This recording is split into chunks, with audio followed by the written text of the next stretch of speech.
Hey everyone, welcome back. We are coming up on the last quarter of 2025, so I wanted to take a look at some of the best looking games that are still scheduled to release before the end of this year. We're going to be starting out with the ones that I am personally most excited for. First up on today's list, Metal Gear Solid Delta Snake Eater. This is a remake of 2004's Metal Gear Solid 3, which follows a Fox operative codenamed Naked Snake who's tasked with saving a Russian rocket scientist and sabotaging a Soviet nuclear superweapon. As mentioned in last month's video, I never actually played MGS3 originally. From everything I've seen and heard, this was a great game, and the remake looks to be that, but better with modern updates, assuming the remake turns out well, that is. But it is looking pretty good from all the previews we've seen. As for specifics, Snake Eater is said to retain the core mechanics and features of the original title. You will control Snake, traversing a variety of environments while attempting to stay hidden, avoiding enemies, traps, and surveillance systems, with a lot of funny quirks and characters all over the place. As you progress the story, which I assume if it's anything like other MGS games will be a little confusing, you'll also be unlocking new tools, like additional melee weapons, firearms, and gadgets that open up all sorts of new options for stealth and combat. There are a few new additions and quality of life improvements, like the inclusion of crouch walking. You are now able to also use firearms in third person, which is nice. More immersion, like any physical damage such as cuts and bruises, are now reflected permanently in real time across Snake's body. There's also an improved camo system with object permanence, like leaves falling from trees can stick to your gear, crawling across mud and dirt will leave stains on your clothing, and you'll see tears and bullet holes from any damage that you take. And then beyond the base game, moving through the story campaign and all of that, there are two additional game modes. There's Snake vs. Monkey, a mini game where you gotta try to round up all these escaped apes hidden all throughout the terrain. And then there is Fox Hunt, which is an all-new online multiplayer mode. It makes use of stealth and survival elements to deliver exciting hide-and-seek style back-and-forth gameplay with and against other players, which is sort of like Metal Gear Solid Online making a return, which pretty exciting for me. Now, again, I didn't play the original MGS3, but I am really hoping to check it out this time around with this remake. Metal Gear Solid Delta Snake Eater launches on August 28th. Hell Is Us is a rather unique looking single-player semi-open world third-person action adventure game set in an alternate reality where humanity is on the brink of collapse. Yes, I said alternate reality. There's an ongoing civil war and supernatural creatures are lurking in the shadows. Okay, that's the alternate part. So you're going to be setting out with your trusty weapons and drone, looking for answers and trying to make things right. Quite a few interesting elements of this game beyond its setting.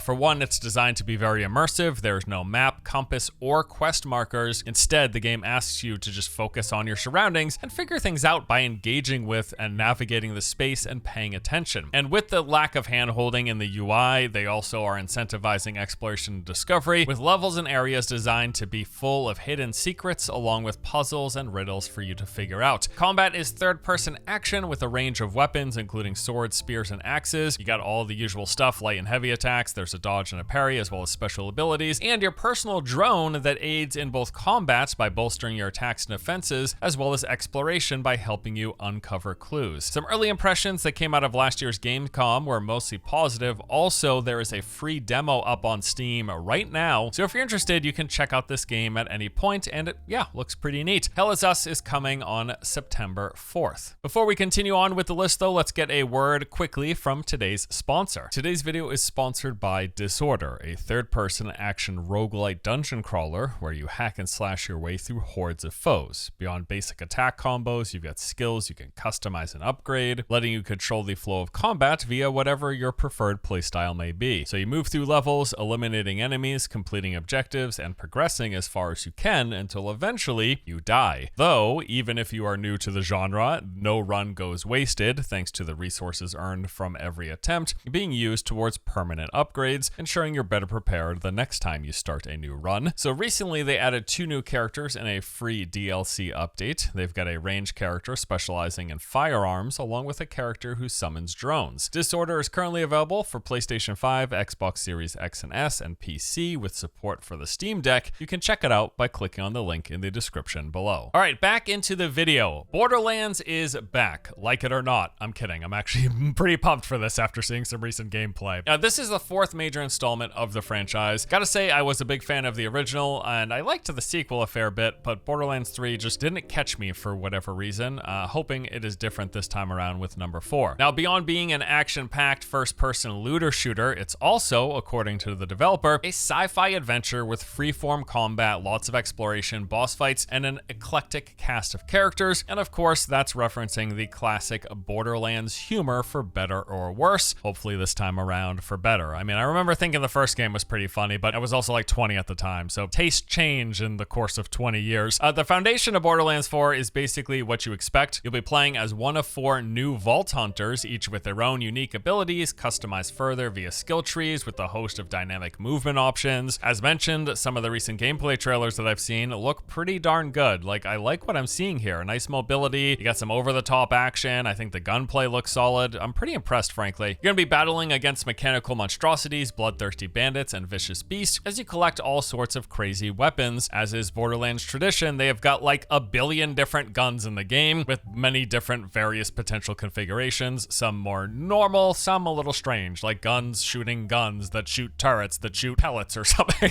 Who knows? Gearbox has described the game's world as a, quote, seamless playable space in which players can explore various locations and points of interest without being interrupted by loading screens. Now, they have not explicitly called this an open world game. However, they have said it's the most open and free game in the franchise, contrasting Borderlands 3's planet hopping structure, which resulted in like a more compartmentalized experience. There's a bunch of new traversal tools, like you got a grappling hook, double jump, and gliding. The game is of course playable solo, but they have designed a lot of elements with co-op in mind for those who want it. And yeah, I mean, I'm interested. I really do hope that this next installment of Borderlands clicks for me. Borderlands 4 is set to release on September 12th. Dying Light the Beast is the latest open-world parkour zombie smashing game from Techland. This one takes place in the rural setting of Castor Woods, with an area that they refer to as a tightly crafted open world, featuring natural landmarks, small villages, and industrial complexes, with plenty of buildings and objects to traverse up, over, and around, as the series' popular parkour system of course makes a return, new and improved. Also, we got use of vehicles. You can escape or run over zombies in a four-wheeler now. There's a fun twist. So the new area of Castor Woods is going to include all of the open world elements that you would expect. You've got bases to raid for loot, there's abandoned facilities full of zombies, safe houses to rest, along with towns and camps for speaking to NPCs and picking up quests.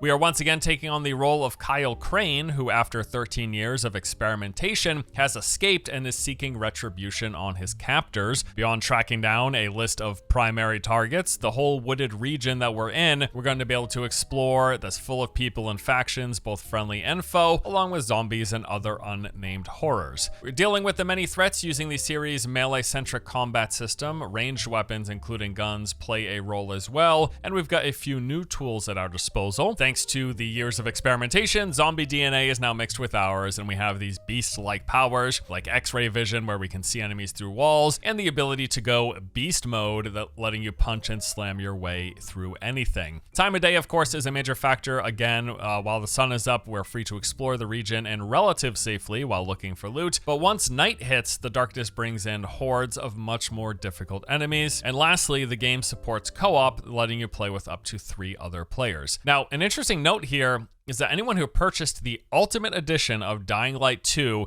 is gonna get Dying Light the Beast for no additional charge. That's because this game actually started out planned as a paid update for Dying Light 2, but eventually they spun it off and expanded it into a standalone title. But again, if you bought the Ultimate Edition of Dying Light 2, which would have included this update, you're gonna be getting this game for free, which is nice to do. Dying Light the Beast will be launching on September 19th. Kingmakers is another game I am pumped to play this year. Set in medieval Great Britain during the year 1400 AD, you play as an elite task force operator who was transported 500 years back in time to prevent a future apocalypse. You'll be choosing to fight for either England, Scotland, or Wales, and then changing the course of human history, with there being multiple endings as depending on the decisions that you make. So you're back in time, you pick a side, and then you go head on into hordes of medieval armies using modern day melee weapons and vehicles, and that is the kicker. Everyone else is running around with swords and bows while you've got, well, better tools.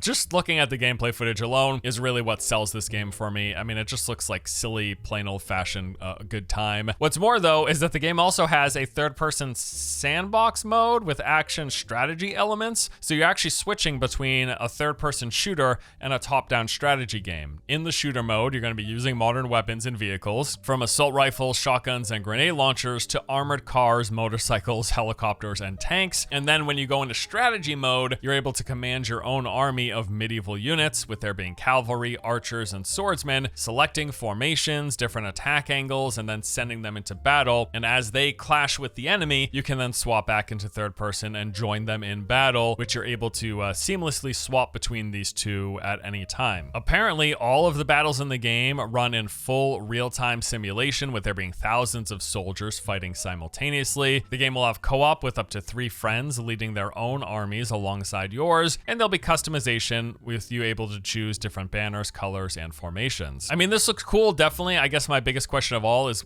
what sort of depth the game has. Like, yes, the moment-to-moment gameplay looks like it's going to be a lot of fun, but is there any staying power, any kind of longevity at all? Either way, I'm sure I'd have at least a good afternoon or two with this. Kingmakers will be launching on October 8th. Following the recent open beta testing, I am now pretty sold on Battlefield 6. I mentioned in my overview video the fact that it's really been a while since I found myself hooked on any team-based first-person shooter, but this latest installment in the Battlefield franchise has managed to change that. I've had an absolute blast with this game and honestly cannot wait to play more. Now, I'm not the best person to ask in terms of like how this stacks up to other Battlefields or even all those Call of Duty comparisons that it's getting. I couldn't really tell you how accurate any of that is or not. I just know that usually when I try most team-based FPS games nowadays, I tend to lose interest pretty quickly, but I could not stop wanting to play Battlefield last weekend. I'm going to be playing it again this weekend, so clearly it's doing something right, at least for me. There have been some issues and things that I want them to address for sure, but overall I am impressed. Now, if you don't know, this is a team-based first-person shooter. You roll out in squads of 4, competing over various objectives. There are multiple game modes ranging from small, medium, and large in size, with there being different team objectives as well as different sized maps depending on the specific mode that you've queued up for. And then outside of all the team-based stuff, it does look like they're also going to be reintroducing the Battle Royale mode, which I'm definitely keen to give a look. Been a while since I've played a BR game. And then the other big thing is the classes. You've got Assault, Engineer, and Medic, and Recon. Each of those have their own unique tools and mechanics that play into their specific roles. And that's about it.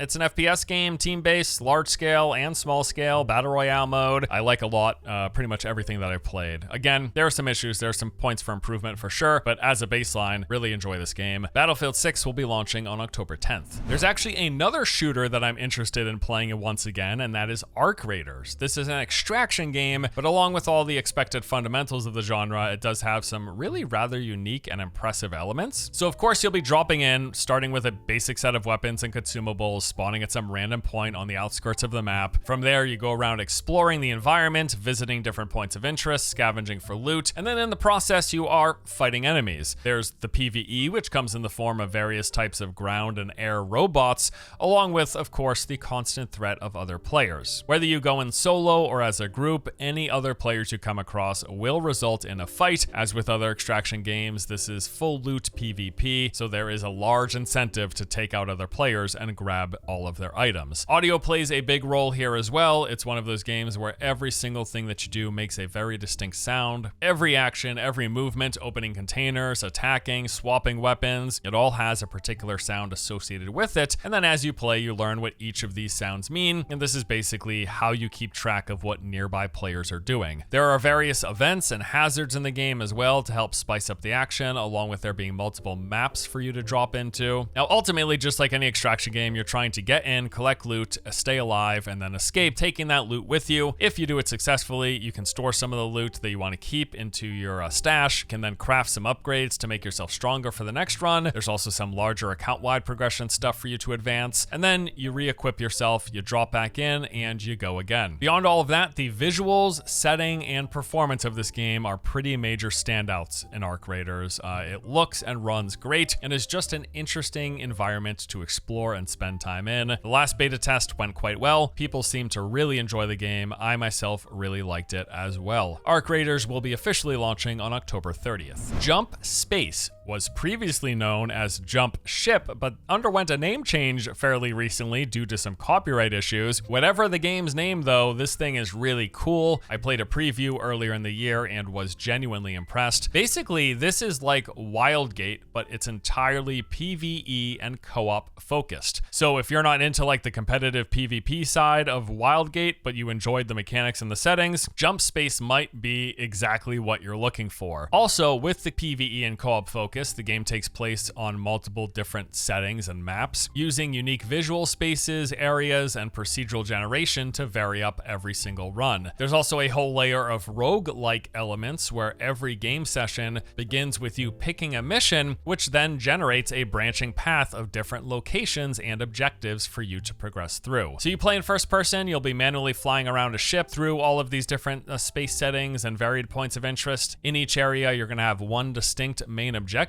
along with a handful of side activities. So you might be asked to infiltrate an enemy compound full of aggressive robots, or take down anti-air installments that are attacking your allies' ships, or disable the defenses of a massive cargo ship before infiltrating and stealing its goods, or to locate and disable a jammer that's preventing you from jumping to the next location, along with quite a few other different varied tasks. Now, while you're doing this, you are free to not only fly your ship, but you can also get up and walk around it. On the inside, you've got these fairly elaborate different areas, equipments, and facilities to aid in your adventure, along with powering your ship's offensives and defenses. In many cases, you also need to manually engage with these and manage them as well. And then also in real time, at any point, you can come and go from your ship whenever you please, exiting from one of several locations, launching out into the atmosphere, flying around with your jetpack, and then landing at whatever your target location may be. Quite frequently, you're going to get attacked by enemy ships, which you can then grapple directly onto, destroying their vitals, causing them to self-destruct, and then jumping away just right in time before it explodes,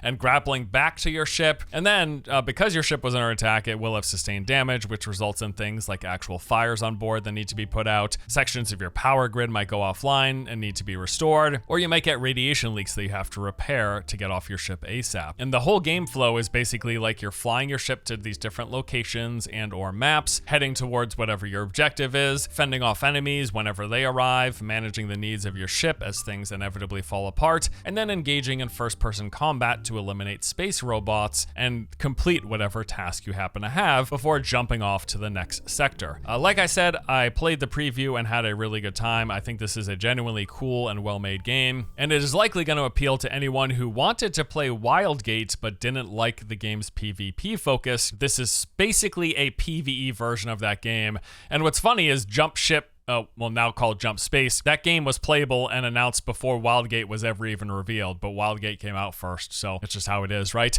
The now newly named Jump Space is set to release sometime in 2025, currently listed as coming out in the third quarter, so sometime potentially very soon. I also wanted to mention Soulframe, as I do think there is a chance the game gets some sort of early access release this year, even if it's not yet coming to Steam. Now, I just recently did an update video having revisited the game after some 9 months. It is in early testing. Technically, it's an alpha, and it's going through these preview periods referred to as preludes. The game is far from complete. It's basically more like the framework and foundation that they have laid out, but I like what's here, and if they keep up with these updates, adding new content, polishing and fleshing things out, I could definitely see this being another hit similar to the success that they had with Warframe. So this is an open world action combat game that is essentially the inverse of Warframe, focused on slower paced melee combat in a fantasy world in a nature inspired setting. It's one big open play space which you can explore seamlessly without loading screens, and while you're moving through the environment, you're going to come across lots of different points of interest. There's towns, ruins, and camps, all full of enemies and loot to collect. You got world events that have you completing objectives at multiple points of interest, moving from one to the next. There are underground dungeons in multiple locations and settings. Beyond moving through rooms and clearing enemies, in these you're also going to find various puzzles, bosses, and hidden secrets. And the game pulls heavy inspiration from Princess Mononoke, where you are there to restore order to the natural environment, destroying oil wells that pollute the waters, and rescuing animals that have been caged. The combat is action. People often ask if it's Souls-like, but really it's just an action combat game. It's got animation canceling, but all of the contextual attacks that you might expect, combo chains for light and heavy, drop attacks, you can throw your weapon, there's dash attacks and backstabs, all of that that stuff is here. But no, even though Souls is in the name, it's not a Souls-like game. Also, like Warframe, the game's power progression revolves around collecting blueprints, gathering resources, and then using those to craft the gear for the blueprints you've collected, and then leveling up the classes and weapons that you have built to making them stronger in the process. I go into much more depth and further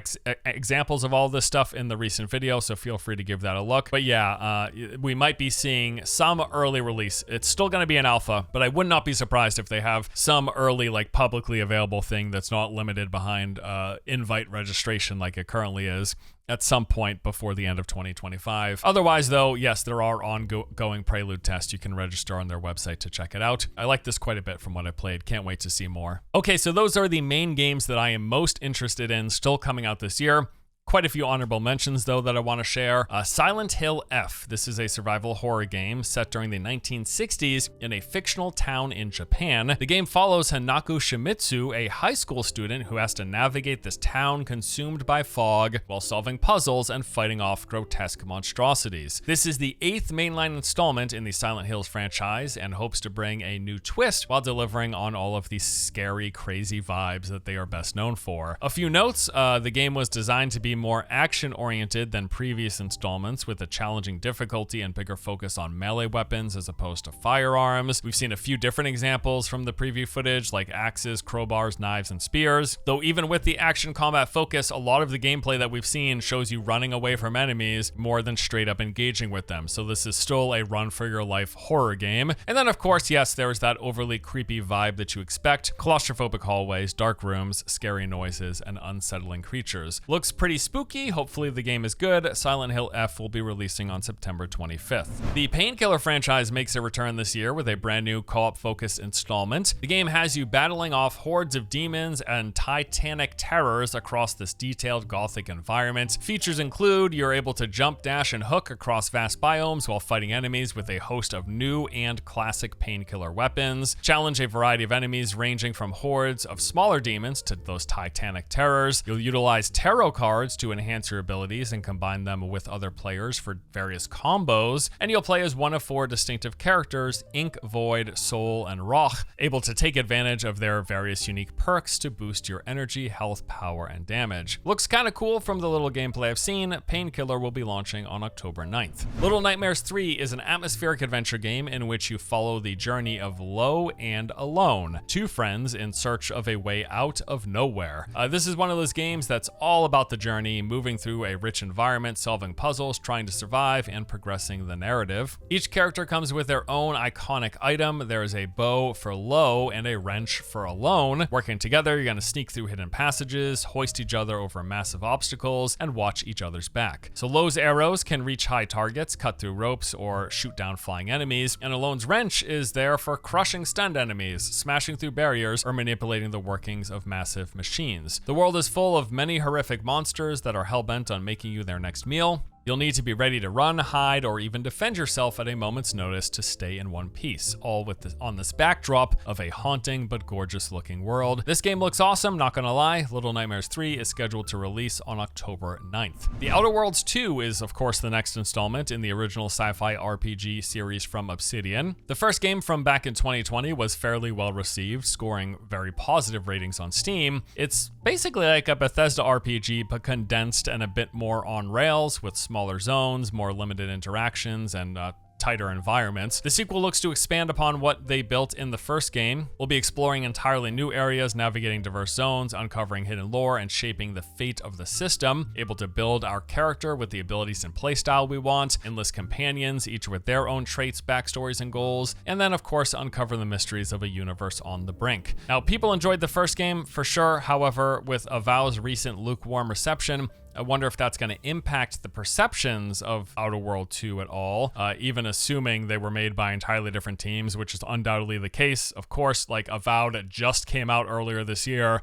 It's not like they whipped up the Outer Worlds 2 in the subsequent few months that it's been, right? And Obsidian is obviously a massive company with multiple teams because they also just put Outgrounded 2 into early access this year. So they're gonna have 3 games in 1 year. Anyways, we'll see how it does. The Outer Worlds 2 is set to release on October 29th. Vampire the Masquerade Bloodlines 2 is an upcoming action role-playing game published by Paradox Interactive. This is the long-awaited sequel to Bloodlines and is part of the World of Darkness series based on the tabletop role-playing game Vampire the Masquerade. Now, beyond promising to deliver deep and immersive role-playing options, gameplay has you sustaining yourself and powers through drinking blood. You're going to stalk and feed on the city's population by night, using your supernatural powers or persuasion on civilians and luring them into deep, dark allies to satiate your hunger. All the while attempting to avoid breaking the masquerade, as if you reveal what you are, you risk punishment from law enforcement or worse. Combat rewards a lot of different playstyles and approaches based on your choice of vampire clan, with options for melee and ranged, fighting head-on, or taking a stealthier approach. Either way, you'll be fighting your way through a modern-day Seattle on the brink of an open war. Your choices, plots, and schemes will determine the balance of power and what becomes of the city and its people. This is looking to be a right proper vampire RPG. Hope it all comes together nicely. Vampire the Masquerade Bloodlines 2 is scheduled to release at some point in October. There's another new extraction game on the horizon that seems potentially promising. Mistfall Hunter is a third-person action combat PvPvE extraction game. Some of the early previews coming out of a recent playtest do say that the PvE in this is actually pretty engaging and interesting and kind of feels like a Souls-like experience, oh god, but within the extraction PvP framework. So key features include action-packed combat, mixing steel and magic.